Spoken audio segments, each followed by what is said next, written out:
kita satu-satunya berasal dari Tuhan, pencipta langit dan bumi, besar segala isinya dan yang tidak pernah meninggalkan buatan tangannya.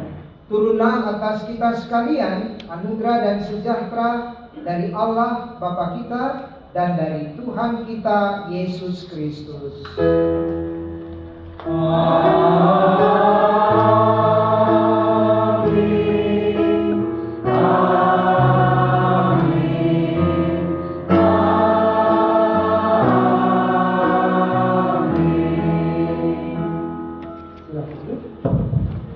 Dipersilakan hidup. Kembali kita memuji Tuhan dari lagu Di Tengah Ombak.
Mari kita mohon pertolongan Roh Kudus, kita berdoa. Ya Tuhan, Allah Bapa kami, bersama dengan keluarga besar Ibu Penatua Santi, kami mau mendengarkan firman Tuhan. Mengenang 1000 hari Tuhan telah memanggil sang suami yang terkasih, ayahanda dari ketiga putri yang terkasih. Ya Roh Kudus, bersabdalah bagi kami. Kami berdoa di dalam nama Tuhan Yesus Kristus. Amin. Silakan yang membawa kita membuka surat Roma. Roma pasal 8.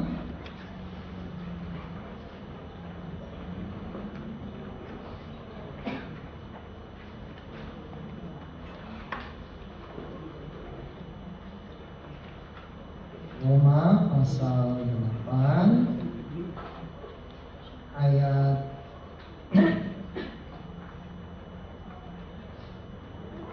38 dan 39. Roma 8 ayat 38 dan 39.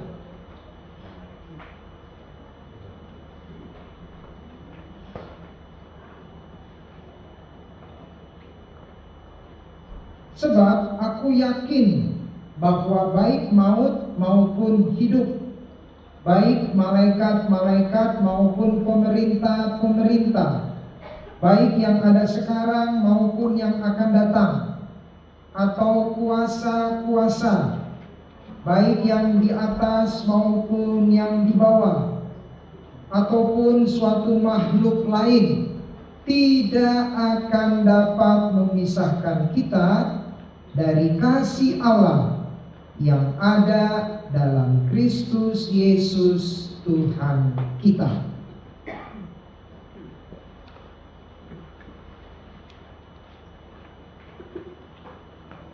Saudara, kita semua mendapat undangan dari Ibu Penatua Santi dalam rangka kita syukur 1000 hari mengenang.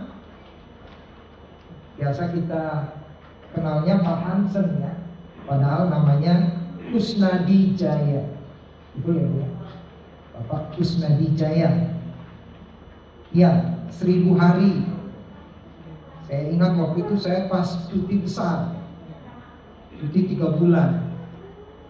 Lalu dari Toraja balik ke sini, ada berita meninggal Pak Hansen, ya udah. Walaupun cuti layani. Kebetulan waktu itu 2023 ada 3 yang meninggal ya. Pak Hansen, Pak Aman Situmorang, sama Ibu Dewi Sinta. 3 sekaligus. Ya. Siapa? Oh. Ya, baik. Saudara, renungan kita saya beri judul tak satu pun dapat memisahkan kita dari kasih Kristus. Saudara, berpisah dalam kematian dengan orang yang kita kasihi memang selalu membawa rasa sedih yang amat dalam. Kita tidak akan dapat lagi mengungkapkan kasih kita kepadanya yang dapat dilihatnya, yang dapat dirasakannya secara langsung. Kalaupun ada ungkapan kasih berupa ibadah penghiburan, ibadah syukur, itu almarhum tidak dapat lagi merasakan kehadiran kita, ungkapan kasih kita. Kalaupun orang yang kita kasihi itu yang sudah meninggal, kita berikan lokasi pemakaman yang mahal. Seperti di mana? San Diego Hills ya. Kalaupun kita kasih tempat lokasi pemakaman yang mahal, dia pun nggak tahu. Iya, kehadiran anggota keluarga dari berbagai tempat dia pun juga tidak dapat lagi merasakan. Nah, orang yang meninggal memang tidak dapat lagi merasakan kasih dari orang yang hidup. Di lain pihak, almarhum juga tidak dapat lagi mengungkapkan kasihnya kepada kita. Saya yakin Bu Santi, anak-anak, 3 putri, merasakan betul selama hidup almarhum kasih kepada keluarga, pengorbanannya untuk keluarga sungguh luar biasa. Namun setelah beliau meninggal, tidak ada lagi yang dapat beliau ungkapkan kepada keluarga. Nah, inilah salah satu alasan mengapa kematian itu memang menakutkan. Kematian memisahkan ungkapan kasih yang selama ini dapat kita rasakan bersama almarhum sewaktu masih hidup. Nah, lalu pertanyaannya, apakah itu berarti orang Kristen yang meninggal juga terpisah dari kasih Kristus? Nah, sebelum kita menjawabnya, Rasul Paulus dalam tulisannya kepada jemaat di kota Roma, itu tadi yang kita baca hanya sepenggal. Tapi kalau kita baca secara utuh, ya, di situ Rasul Paulus mau mengatakan pertama begini, bahwa hidup orang Kristen tidak lepas dari penderitaan. Jangan pernah kita menyangka kalau saya jadi orang Kristen, wah, penderitaan itu jauh, ya, kesusahan jauh, pergumulan jauh. Tidak. Banyak ayat justru menekankan dari Tuhan Yesus sendiri bahwa menjadi orang Kristen itu justru semakin sulit. Yang kedua, Rasul Paulus mau mengatakan bahwa penderitaan itu dirasakan oleh seluruh ciptaan. Jadi bukan hanya kita manusia, seluruh ciptaan ikut merasakan penderitaan kita. Bahkan digambarkan penderitaannya itu seperti seorang ibu yang mau melahirkan. Di sini banyak ibu-ibu ya. Coba tanya, ibu-ibu yang mau melahirkan itu bagaimana rasanya? Luar biasa. Seperti itulah penderitaan kita saat ini. Lalu yang ketiga, pengharapan Kristen adalah kemuliaan yang akan dinyatakan kelak. Ya, Roma 8 ayat 18. Jadi seperti saya katakan awal tadi, ada yang menyangka begitu menjadi orang Kristen sakit penyakit nggak ada lagi, bahkan maut tidak ada lagi. Makanya begitu ada kematian orang Kristen, jemaat di Roma bertanya kepada Rasul Paulus, Rasul, ini kok ada orang Kristen yang meninggal? Katanya kalau kita percaya Tuhan Yesus, ya, kebinasaan kekal itu nggak ada lagi. Kok ada? Iya. Padahal kemuliaan itu baru nanti, kelak. Ya. Kapan itu? Alkitab jelas mengatakan kemuliaan itu nanti kita dapat pada saat kedatangan Kristus kembali. Ya, kalau pemahaman iman GKI, pemahaman kita sebut kedatangan Kristus kembali. Kalau gereja lain kedatangan Kristus kedua. Kita tidak memakai istilah angka. Kalau kedua nanti ya ada yang ketiga, ada yang keempat, ada yang kelima, mau sampai berapa? Kalau kita di GKI kedatangan Kristus kembali itu yang terakhir, nggak ada lagi. Nggak ada yang ketiga, keempat, nggak ada. Makanya kedatangan Kristus kembali itu disebutkan tuh di 1 Tesalonika 4 ayat 16 dan 17. Sebab pada waktu tanda diberi, yaitu pada waktu penghulu malaikat berseru dan sangkakala Allah berbunyi, maka Tuhan sendiri akan turun dari sorga, dan mereka yang mati dalam Kristus akan lebih dahulu bangkit. Sesudah itu kita yang hidup, yang masih tinggal, akan diangkat bersama-sama dengan mereka dalam awan menyongsong Tuhan di angkasa. demikianlah kita akan selama-lamanya bersama-sama dengan Tuhan. Iya. Jadi kapan kemuliaan itu akan dinyatakan? Pada saat kedatangan Kristus kembali. Nah, yang keempat, segala kesusahan hidup yang kita alami saat ini tidak dapat memisahkan kita dari kasih Kristus. Apa sajakah kesusahan itu? Di surat Roma dikatakan penindasan, kesesakan, penganiayaan, kelaparan, ketelanjangan, bahaya, pedang. Itu semua tidak dapat memisahkan kita dari kasih Kristus.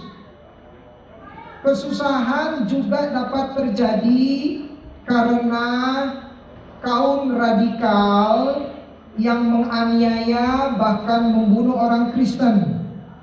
Kesusahan dapat terjadi karena kita ditipu teman usaha atau ditipu oleh pelanggan. Nah, kalau bicara soal ini, Bu Santi pasti mengalaminya ya. Ditipu teman usaha atau pelanggan.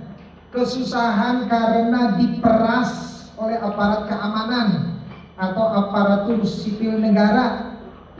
Kesusahan karena difitnah sahabat atau teman.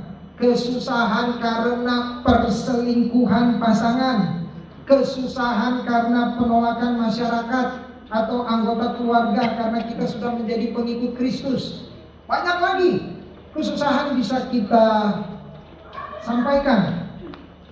Nah, kesusahan-kesusahan itu tidak dapat memisahkan kita dari kasih Kristus. Bahkan tadi jelas, kematian pun tidak dapat memisahkan kita dari kasih Kristus. Memang seperti saya sampaikan di awal, kematian memisahkan kita dari kasih almarhum. Namun kasih Kristus kepada almarhum tidak dapat dipisahkan oleh kematian.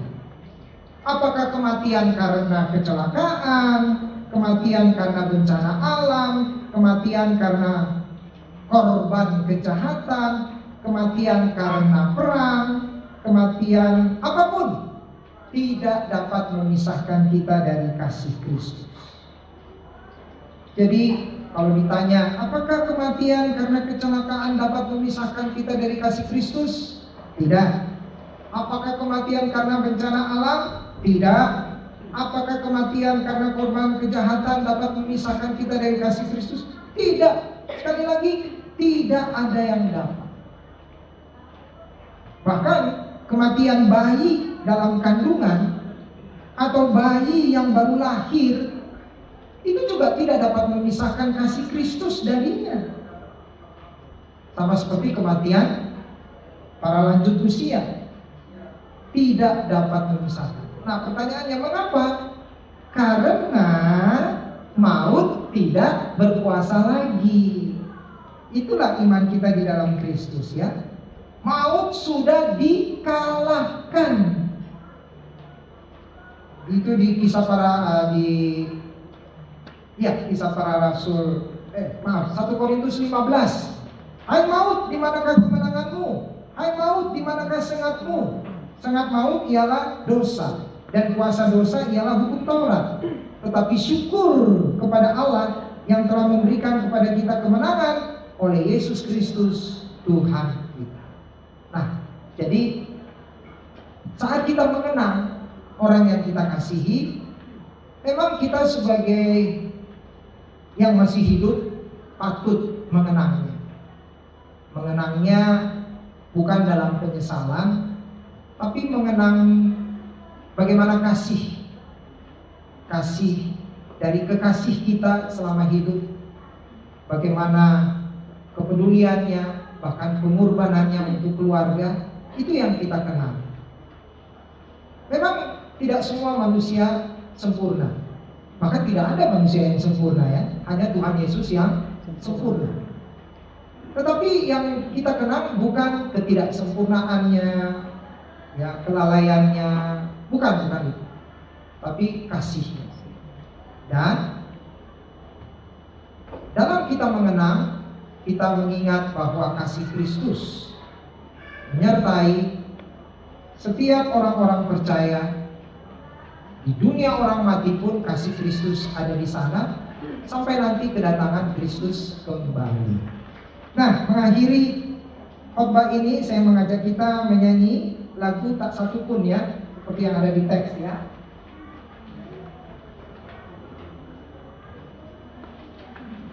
Iya, kita nyanyikan ya.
Baik Bapak Ibu, saya undang kita untuk berdiri. Kita menenangkan sebelum bersuara. Kita menutup khotbah kita dengan menyanyi firman-Mu berita baru itu yang ada di buku itu.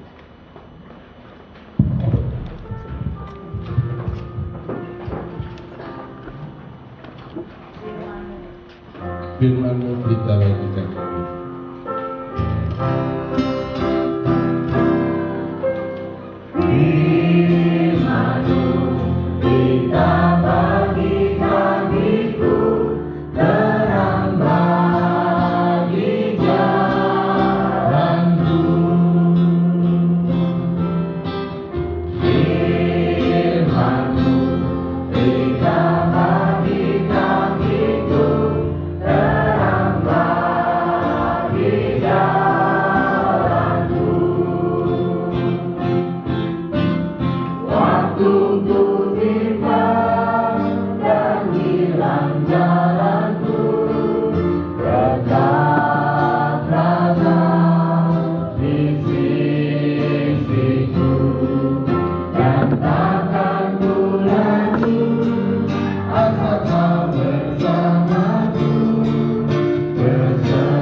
Iya. Puji syukur saya panjatkan kepada Tuhan Yesus karena atas berkat kasih-Nya pada siang hari ini kita semua berkumpul di sini dalam ibadah pengucapan syukur 1000 hari telah berpulangnya ke rumah Bapa di surga suami saya yang terkasih. Saya mau mengucapkan terima kasih karena Bapak Ibu saudara-saudari telah berkenan meluangkan waktu hadir di sini, memberikan dukungan, kasih, perhatian dan doa bagi kita. 3 tahun telah berlalu. Pada tanggal 2 Agustus 2023, suami saya dipanggil pulang ke rumah Bapa di surga. Tapi saya merasakan tetap rasa cinta, kasih dan kenangan indah tetap di hati saya selalu. Bagi saya dan anak-anak saya, dan saya merasakan Tuhan itu baik dalam hidup saya. Bukan berbagai macam hal yang saya hadapi, tapi senantiasa Tuhan selalu menguatkan saya. Dan semua itu mungkin tak lepas juga atas dukungan dan kasih perhatian dari Bapak, Ibu, saudara-saudari semua yang terkasih. Mungkin yang bisa saya sampaikan pada siang hari ini, Tuhan Yesus memberkati. Sebagai ungkapan perasaan hati saya atas penyertaan Tuhan selama ini bagi saya berserta sahabat saya akan membawakan sebuah pujian yang berkat.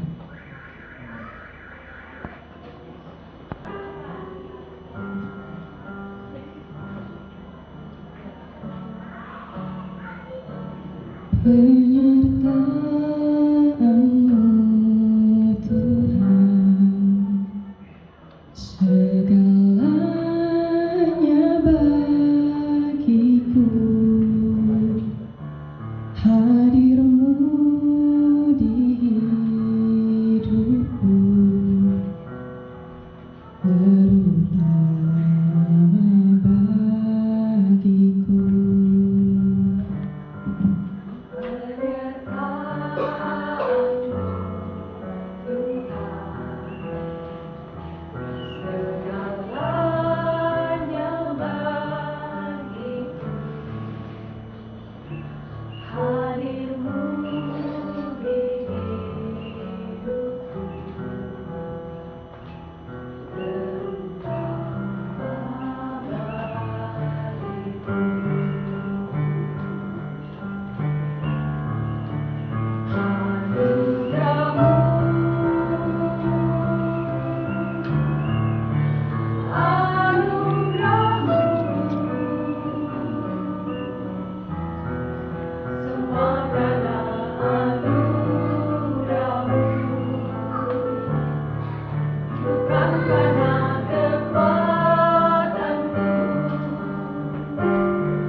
kita terambil dari Roma pasalnya yang ke-12 ayatnya yang pertama. Karena itu saudara-saudara, demi kemurahan Allah, aku menasihatkan kamu supaya kamu mempersembahkan tubuhmu sebagai persembahan yang hidup, yang kudus dan yang berkenan kepada Allah. Itu adalah ibadahmu yang sejati. Mari kita memberikan persembahan kita dan kita menyanyi dari pujian persembahan Kidung Jemaat 388 ayat 1 dan ayat 3.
Surga, terima kasih firman-Mu menekankan bahwa tidak ada satupun kuasa yang dapat memisahkan kami dari kasih Kristus. Terima kasih untuk keluarga Ibu Penatua Santi yang sudah bersaksi penyertaan Tuhan. Terima kasih untuk anak-anak yang senantiasa mendukung. Karena itu berkati baik itu pelayanan Ibu Penatua Santi di tengah jemaat GKI General Sakse maupun juga usaha yang terus diperjuangkan, dikembangkan setiap hari, sehingga bukan hanya mendatangkan berkat Tuhan bagi keluarga, bagi para pegawai, tetapi juga menjadi berkat bagi banyak orang. Pelayanan Bu Santi, Tuhan tambahkan kesetiaan, keteguhan, dan juga menjadi teladan bagi jemaat. Berkati ketiga putrinya, keluarga Giani, juga saudari Hani dan Christine, dalam segala apa yang mereka perjuangkan, mereka harapkan kiranya dengan pertolongan Tuhan saja mereka dapat raih. Terima kasih juga untuk kehadiran kami semua. Kami yakin Tuhan selalu beserta dengan kami, menolong kami. Kami juga sudah memberikan persembahan syukur. Berkati persembahan ini agar dapat kami pakai melayani Tuhan bagi sesama kami. Kami akhiri di dalam doa Bapa kami. Bapa kami yang di sorga, dikuduskanlah namamu, datanglah kerajaan-Mu, jadilah kehendak-Mu di bumi seperti di sorga. Berilah kami makanan kami, dan ampunikan kesalahan kami, seperti kami juga mengampuni orang yang bersalah kepada kami. Janganlah membawa kami ke dalam pencobaan, tapi lepaskanlah kami dari yang jahat. Karena Engkau yang punya kerajaan dan kuasa dan kemuliaan sampai selama-lamanya. Amin.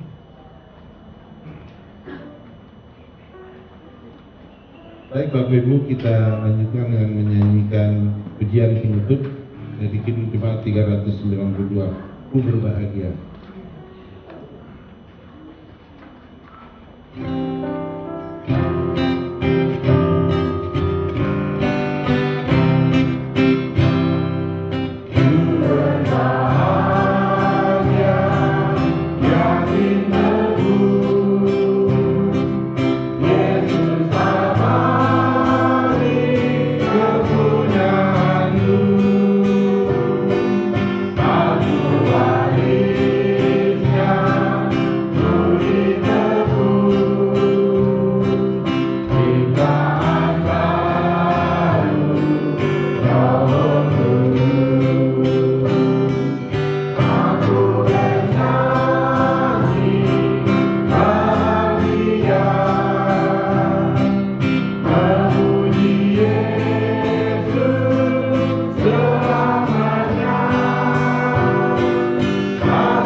Sehari-hari, taatilah firman Tuhan dan berlakukanlah itu dalam kehidupanmu senantiasa, maka terimalah berkat Tuhan. Maka Allah, Bapa sumber rahmat dan sejahtera di dalam Tuhan kita Yesus Kristus dan dalam kuasa Roh Kudus senantiasa menyertai saudara-saudara dari sekarang sampai selama-lamanya. Bapa, terima kasih.